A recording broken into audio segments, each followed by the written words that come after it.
बिस्मिल्लाहिर्रहमानिर्रहीम, अस्सलाम वालेकुम। बट आज हम डिस्कस करेंगे रेजोनेंस के जो हमने रूल्स पढ़े थे। हमने वहाँ ये डिस्कस किया था कि कौन से रेजोनेंस स्ट्रक्चर्स जो है वो रेजोनेंस स्ट्रक्चर तस्वर किए जाएंगे, कौन से ठीक होंगे, कौन से गलत होंगे। उसमें हमने सारे रूल्स डिस्कस किए। हमने कहा था ये रूल्स अगर कोई स्ट्रक्चर ओबे करता है तो वो जो है स्ट्रक्चर रेजोनेंस स्ट्रक्चर होगा, उसकी कैनोनिकल फॉर्म्स होंगी, कंट्रीब्यूटर स्ट्रक्चर होगा, अदरवाइज वो नहीं होगा। आज हम डिस्कस करेंगे कि जो पॉसिबिलिटीज हमने ड्रॉ की हैं, जो हम सारी पॉसिबिलिटीज ड्रॉ कर चुके हैं, उनमें से देखना है हमने कि कौन सी पॉसिबिलिटीज जो है वो ज़्यादा कंट्रीब्यूट करती हैं, मेजर कंट्रीब्यूशन करती हैं एक्चुअल स्ट्रक्चर की तरफ, और कौन सी माइनर करती हैं। तो आज हम सबसे पहले उसका रूल देखेंगे कि हमारे पास क्या है, मोर कोवेलेंट बॉन्ड्स, यानी कि ऐसी पॉसिबिलिटी ऑफ रेजोनेंस स्ट्रक्चर जिसमें कोवेलेंट बॉन्ड्स ज़्यादा हैं, वो मेजर कंट्रीब्यूटर होगा, एक्चुअल को मेजर कंट्रीब्यूट करेगा, दूसरा माइनर करेगा। इसकी मिसाल आपको सामने रखी है 1,3-ब्यूटाडाइन। इसका अगर मैं स्ट्रक्चर बनाऊं तो पहले भी हम प्रैक्टिस कर चुके हैं, ये इधर आएगा और ये ऊपर चला जाएगा। तो क्या बनेगा, CH2 single bond CH, double bond CH, single bond CH2। तो यहाँ पे क्या चार्ज आ जाएगा, ऊपर चला जाएगा, यहाँ पे नेगेटिव, यहाँ पे पॉजिटिव। तो इसका ये जो स्ट्रक्चर बना है इसमें कोवेलेंट बॉन्ड ज्यादा है, इसमें कोवेलेंट बॉन्ड्स कम हो गए हैं। बाकी हाइड्रोजन तो पूरे हैं, वो बॉन्ड नहीं हम गिन रहे। 2 पाई बॉन्ड इधर, 1 2 3 4 और ये 5, 2 3 4। बाकी तो मैंने काउंट करा, जो जिसमें कमी है ये वो काउंट कर रहा हूँ। तो यहाँ पे एक बॉन्ड कम हो गया है, तो ये मेजर होगा और ये क्या होगा, माइनर। सिंपल रूल क्या है, जिस रेजोनेंस स्ट्रक्चर में कोवेलेंट बॉन्ड्स ज्यादा होंगे वो मेजर स्ट्रक्चर होगा, मेजर कंट्रीब्यूटर होगा। जिसमें कम होंगे वो माइनर होगा। इतनी सी बात बस याद रखनी है। उसके बाद स्ट्रक्चर विदाउट चार्ज सेपरेशन। अब दूसरा रूल ये है कि वो स्ट्रक्चर जिसमें चार्ज सेपरेशन है और जिसमें चार्ज सेपरेशन नहीं है, ठीक है, ये तो कोवेलेंट बॉन्ड ज्यादा है ना, इससे ज्यादा मेजर कंट्रीब्यूटर है। इसी में ये एग्जांपल यहाँ भी लिख सकते हैं आप इसी पॉइंट में कि यहाँ चार्ज सेपरेशन नहीं है और यहाँ चार्ज सेपरेशन है। चार्ज सेपरेशन होने की वजह से इस पॉजिटिव और नेगेटिव पे, इस पॉजिटिव पे कोई भी न्यूक्लियोफाइल और इस नेगेटिव पे कोई भी इलेक्ट्रोफाइल अटैक कर सकता है, तो ये अनस्टेबल हो जाएगा, इसलिए ये माइनर होगा और ये मेजर होगा। इसलिए यहाँ भी एग्जांपल कर सकते हैं, ये विनाइल क्लोराइड है, ये इलेक्ट्रॉन पे इधर शिफ्ट होगा और ये इधर, तो क्या बनेगा, CH2 negative, CH double bond Cl positive. ये लास्ट लेक्चर में बता चुका हूं मैं, ये शिफ्टिंग हम लोन पेयर को आगे शिफ्ट करते हैं, जहां से शिफ्ट करते हैं वहां पॉजिटिव चार्ज, और जहां आगे शिफ्ट करते हैं कार्बन पे नेगेटिव चार्ज आता है। ये मैंने विनाइल अल्कोहल और जो है विनाइल क्लोराइड और विनाइल अमाइन, ये सब में करके दिखाया था, एनिलीन में भी करके दिखाया था, तो फिनोल में भी करके दिखाया था। तो ये चार्ज सेपरेशन इसमें नहीं है, इसमें है, तो ये अनस्टेबल है, ये मेजर है, ये माइनर है। लेकिन इसमें एक और बात याद रखनी है, माइनर से आगे एक और टर्म है, सिग्निफिकेंट कंट्रीब्यूटर। उसका क्या मतलब है बेटा, ये रूल, ये बड़ा इंपॉर्टेंट रूल इसलिए है कि ये एरोमेटिक वाले चैप्टर में जब आप रिएक्टिविटी डिस्कस करते हैं तो हम तब ये पॉइंट वहां पे यूज होगा। इसमें कोवेलेंट बॉन्ड कितने हैं, 2 और 1 3, बाकी नहीं मैं काउंट करा। वैसे टोटल इन हाइड्रोजन वाले तो इधर सेम है ना, उसको तो चेंज ही नहीं किया। 2 और 1 3, यहाँ भी 2 और 1 3, तो यहाँ 2 3 4 5 थे, यहाँ 4 हो गए। इस चार्ज सेपरेशन जब हुई थी, यहाँ चार्ज सेपरेशन जब हुई थी तो कोवेलेंट बॉन्ड्स कम हो गए थे। यहाँ चार्ज सेपरेशन तो हुई है लेकिन कोवेलेंट बॉन्ड्स कम नहीं हुए। तो याद रखें कि ये मेजर है, ये माइनर है, लेकिन ऐसा माइनर स्ट्रक्चर जिसमें चार्ज सेपरेशन तो हो, जिसमें चार्ज सेपरेशन तो हो लेकिन उसमें नंबर ऑफ कोवेलेंट बॉन्ड्स में कोई डिक्रीज ना आए। जैसे यहाँ चार्ज सेपरेशन भी हुई और कोवेलेंट बॉन्ड भी कम हो गए, तो ये इसलिए दोनों वजह से माइनर बन गया और ये मेजर। यहाँ ये चार्ज सेपरेशन की वजह से तो माइनर है लेकिन इसमें कोवेलेंट बॉन्ड्स कम नहीं हुए, इसलिए इसको बोलेंगे सिग्निफिकेंट कंट्रीब्यूटर। याद रख ले, मेजर कंट्रीब्यूटर ज्यादा कंट्रीब्यूट करने वाला, माइनर बहुत कम, और सिग्निफिकेंट मेजर से कम और माइनर से ज्यादा कंट्रीब्यूट करने वाला। याद रख ले, तो ये बात बड़ी इंपॉर्टेंट याद रखनी है कि ऐसी चार्ज सेपरेशन जिसमें कोवेलेंट बॉन्ड्स में कमी ना आए, ऐसे कंट्रीब्यूटर को सिग्निफिकेंट कंट्रीब्यूटर कहते हैं। इसमें भी बेटा ऐसे ही होगा, अगर मैं इसमें भी ऐसे करूं, विनाइल अल्कोहल में भी, तो एनिलीन में भी ऐसे ही होगा, जो मैं पहले सारे करके दिखा चुका हूं आपको। CH2 minus CH double bond OH positive, तो ये भी क्या कहलाएगा, सिग्निफिकेंट कंट्रीब्यूटर। तो ये बात आप समझ गए हैं। नेक्स्ट है greater the charge separation less the stability. इसका क्या मतलब है, देखिए ये मैंने लिखा हुआ है सामने, ये एक स्ट्रक्चर है, पॉजिटिव इधर है नेगेटिव इधर है, साथ साथ है। अगर मैं इस पाई बॉन्ड को इधर शिफ्ट करता हूँ तो पाई बॉन्ड इधर आ जाएगा और इसका पॉजिटिव चार्ज खत्म हो जाएगा क्योंकि इसको पाई बॉन्ड मिल गया, इसकी डेफिशिएंसी पूरी हो गई। और ये पाई बॉन्ड जब इधर जाएगा तो इधर डेफिशिएंसी हो जाएगी, इसका एक बॉन्ड कम हो जाएगा, इस पे पॉजिटिव चार्ज आ गया। तो ये दोनों एक दूसरे के रेजोनेंस स्ट्रक्चर है, ये बात ठीक है। लेकिन कौन सा ज्यादा स्टेबल होगा?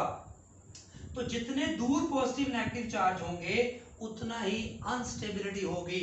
जितना करीब होंगे तो ये आपस में अट्रैक्शन डेवलप करेंगे, बाहर वाले के साथ अटैच नहीं करेंगे, कोई अटैक करना भी नहीं चाहेगा, तो ये आपस में अट्रैक्ट रहेंगे, तो ये ज्यादा स्टेबल होगा। यहाँ चार्ज सेपरेशन दूर है, इधर बाहर से भी कोई अटैक हो सकता है, इधर भी कोई इलेक्ट्रोफाइल आसानी से अटैक कर सकता है। तो greater the charge separation less the stability, तो ये माइनर होगा और ये मेजर होगा। Next, negative charge on more electronegative atom. कहता है अगर आप कोई ऐसा कंट्रीब्यूट ऐसा रेजोनेंस स्ट्रक्चर ड्रॉ करते हैं, जैसे ये विनाइल का ऑक्साइड है, ये ऑक्सीजन पे नेगेटिव है, तो इसको अगर मैं यहाँ शिफ्ट करूं, जैसे लोन पेयर करते थे विनाइल अल्कोहल में, इस बात तो हुई तकरीबन CH2, यहाँ पे डबल की जगह क्या हो जाएगा सिंगल बॉन्ड, ये CH डबल बॉन्ड ऑक्सीजन और यहाँ पे नेगेटिव चार्ज आ गया। अब ये दोनों देखें रूल ऑफ रेजोनेंस के मुताबिक तो दोनों ही रेजोनेंस स्ट्रक्चर हैं, क्योंकि ऑक्सीजन पे नेगेटिव चार्ज सिंगल बॉन्ड ठीक है, यहाँ पे ऑक्सीजन पे डबल बॉन्ड ठीक है, कार्बन पे 3 बॉन्ड होते हैं नेगेटिव चार्ज होता है, ये भी ठीक है। तो बोनाफाइड लेविट स्ट्रक्चर दोनों ही है, रेजोनेंस स्ट्रक्चर दोनों ही है, लेकिन मेजर कौन सा होगा, स्टेबल ज्यादा कौन सा होगा? तो ये इसमें देखने के लिए आप देखें, यहाँ ऑक्सीजन पर नेगेटिव है और यहाँ कार्बन पे नेगेटिव है। तो जब आपके पास ऐसे दो स्ट्रक्चर्स आ जाएं जिसमें एक स्ट्रक्चर में नेगेटिव उस एटम पर हो जो लेस इलेक्ट्रोनेगेटिव है और एक में नेगेटिव उस पर हो जो मोर इलेक्ट्रोनेगेटिव है, तो बेटा याद रखें वो स्ट्रक्चर ज्यादा स्टेबल होगा जिस पे नेगेटिव उस एटम पर है जो हाई इलेक्ट्रोनेगेटिव है। Negative charge on more electronegative atom, क्यों? क्योंकि ऑक्सीजन की इलेक्ट्रोनेगेटिविटी ज्यादा है, ये नेगेटिव चार्ज को बियर कर सकता है, बर्दाश्त कर सकता है, अपने पास रखने की सलाहियत रखता है, जबकि कार्बन लेस इलेक्ट्रोनेगेटिव है, इसने कभी नेगेटिव चार्ज रखा नहीं है, ये नेगेटिव चार्ज की फॉर्म में एग्जिस्ट नहीं करता, इसलिए ये नेगेटिव चार्ज इसके ऊपर अगर आएगा तो ये खुश नहीं होगा, स्टेबल नहीं होगा, जबकि ये वाला स्टेबल होगा। तो याद रखें यहाँ क्या रूल, इनमें से ये मेजर हो जाएगा और ये माइनर हो जाएगा। ये बात समझ आ गई बेटा? तो ऐसे स्ट्रक्चर जिसमें एक पे negative charge less electronegative atom पर हो, एक पे मोर इलेक्ट्रोनेगेटिव एटम पर हो, तो जिस पे मोर इलेक्ट्रोनेगेटिव एटम पर नेगेटिव चार्ज है वो मेजर होगा, ज्यादा स्टेबल होगा, और माइनर ये दूसरा माइनर हो जाएगा। नेक्स्ट है structures which resemble actual structures are more major contributor. क्या मतलब कि अब ये 5 स्ट्रक्चर हैं बेंजीन के आपके सामने मैंने लिखे हैं, तो ये मेजर कंट्रीब्यूटर क्यों है? क्योंकि ये बेंजीन को ज्यादा कंट्रीब्यूट करता है। किस तरह? क्योंकि इसकी रिजेंबलेंस ज्यादा है। तो जितने स्ट्रक्चर्स जो एक्चुअल स्ट्रक्चर को ज्यादा रिजेंबल करेंगे उनकी बॉन्ड लेंथ के साथ, उनके स्ट्रक्चर के साथ मेजर होंगे, तो ये माइनर, क्योंकि ये distorted bond angles bond lengths हैं, ये असल बेंजीन को लेस कंट्रीब्यूट करते हैं, उससे लेस रिजेंबलेंस रखते हैं, इसलिए लेस कंट्रीब्यूटर होंगे, माइनर होंगे। Equivalent resonance structures make equal contribution, ये बेटा याद रख लें, ये दोनों चूंकि इसकी एग्जांपल मैंने दी, यही लिख सकते हैं आप, इक्विवेलेंट रेजोनेंस, ये दोनों इक्विवेलेंट है, एक जैसे हैं, तो ये इक्वल कंट्रीब्यूशन करेंगे रेजोनेंस स्ट्रक्चर में, ये बात आपने याद रखनी है। अगर ये 39 है तो ये भी 39 है, ठीक है, याद है आपको बताया था 39%, ये 7.3, तो ये इक्विवेलेंट है, सारों की कंट्रीब्यूशन 7.3, ये दोनों इक्विवेलेंट है, इन दोनों की कंट्रीब्यूशन क्या होगी 39%। अगला पॉइंट, ये भी बड़ा इंपॉर्टेंट पॉइंट है, ये भी हम यूज करेंगे एरोमेटिक वाले चैप्टर में जाके, तब हम जब कहा जाता है रूल्स ऑफ रेजोनेंस पढ़े थे आपने, आप कहते हैं मैं नहीं पढ़ा था। तो like charges on same are adjacent atoms are highly unstable. क्या मतलब है? अगर एक जैसी, ये मैं बता रहा हूं क्योंकि हमने यूज कर लिया, एक जैसे चार्ज जब साथ साथ वाले एटम पे आ जाए या एक ही एटम पे दो सेम चार्जेस आ जाए तो यकीनन आपको पता है ये हाईली अनस्टेबल होगा। दो पॉजिटिव साथ साथ होंगे तो रिपल्शन होगी, नेगेटिव चार्ज एक ही एटम पे दो आ जाएंगे तब भी रिपल्शन होगी। बड़े मिथाइल एजाइड एक स्ट्रक्चर होता है CH3N3। अब N3 को जब ओपन, जैसे नाइट्रेट को हम ओपन ऐसे करते हैं, N3 को ओपन करते हैं तो ऐसे ओपन होता है, N डबल बॉन्ड N। अब इसको देखिए, ये बोनाफाइड है, पहले ये समझ ले, नाइट्रोजन के 3 बॉन्ड न्यूट्रल, लोन पेयर उसके पास है, नाइट्रोजन के 4 बॉन्ड पॉजिटिव, आपको बताया जब भी नाइट्रोजन के 4 बॉन्ड होते हैं पॉजिटिव चार्ज आता है, नाइट्रोजन के 2 बॉन्ड नेगेटिव चार्ज होता है, ये मैंने बता चुका हूं, और लोन पेयर उसके पास मौजूद है। अब इसका स्ट्रक्चर बनाते हैं, ये बॉन्ड नेगेटिव चार्ज इधर शिफ्ट करते हैं और ये उधर शिफ्ट करते हैं। जब ये नेगेटिव चार्ज इधर आएगा तो ये 3 बॉन्ड हो गए देखें, और ये बॉन्ड ऊपर शिफ्ट हुआ तो यहाँ नेगेटिव चार्ज आ गया। तो ये बोनाफाइड रेजोनेंस स्ट्रक्चर है, क्योंकि सारी वैलेंसी सेम, उससे नाइट्रोजन के 2 bond negative, 4 bond positive, 3 bond neutral. तो ये तीनों नाइट्रोजन की पॉसिबिलिटी बोनाफाइड लेवल स्ट्रक्चर के मुताबिक पूरी कर रहा है, जो हमने रूल्स ऑफ रेजोनेंस में पहला रूल पढ़ा था। अच्छा, अब एक स्ट्रक्चर ये बनाया है, इसमें क्या किया उसने, देखें इसमें उसने क्या किया, मैं दोबारा इसको लिखता हूं। उसने शिफ्टिंग इधर से की है कि ये बॉन्ड इधर शिफ्ट हो जाए, लोन पे इधर शिफ्ट हो, ये भी लोन पे आगे शिफ्ट हो जाए, पाई बॉन्ड आगे शिफ्ट हो जाए। अगर ये लोन पे इधर शिफ्ट होगा तो पीछे जब मैंने कहा था वो एटम लोन पे देता है तो उसमें पॉजिटिव चार्ज आता है। फिर ये पाई बॉन्ड, क्योंकि फिर जब लोन पे इधर आएगा तो 3 हो जाएंगे बॉन्ड, तो ये 2 ही रहेंगे तो 5 हो जाएंगे, तो 5 ही हो सकते हैं, इस बॉन्ड को आगे शिफ्ट करना पड़ेगा। तो इसको मैंने आगे शिफ्ट किया तो नेगेटिव पहले भी था, एक और नेगेटिव आ गया तो डबल नेगेटिव हो गया। अगर एक बच्चा का तस्वीर में आगे शिफ्ट नहीं करता, फिर तो अगर शिफ्ट नहीं करते तो ये तो फिर ऐसे हो जाएगा ना, नाइट्रोजन के 3 बॉन्ड इधर हैं तो 2 उधर ही रहेंगे, तो नाइट्रोजन के 5 बॉन्ड हो ही नहीं सकते, फिर तो ये लेविस स्ट्रक्चर ही नहीं, जो रेजोनेंस स्ट्रक्चर ही नहीं होगा।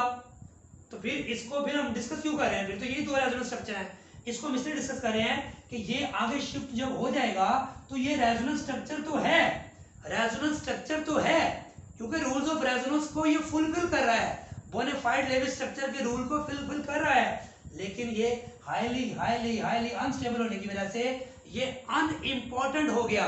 वजह क्या बताई कि जब रूल क्या था, जब लाइक चार्जेस उन सेम एटम पे आ जाएं, लाइक चार्जेस सेम एटम पे आ गए हैं, एडजेसेंट एटम पे भी आ जाएं, साथ साथ वाले पे पॉजिटिव इकट्ठा आ गया है, तो ये हाईली हाईली अनस्टेबल होगा और इसको हम कहेंगे ये अनइम्पोर्टेंट है या माइनर कंट्रीब्यूटर बन जाएगा। तो ये बड़ा इंपॉर्टेंट पॉइंट है, ये भी याद रखना आपने कि जब 2 एटम्स पर, 2 एडजेसेंट एटम्स पर सेम चार्ज आ जाए या साथ साथ वाले एक ही एटम पे एक जैसा चार्ज डबल आ जाए तो वो अनस्टेबल होगा।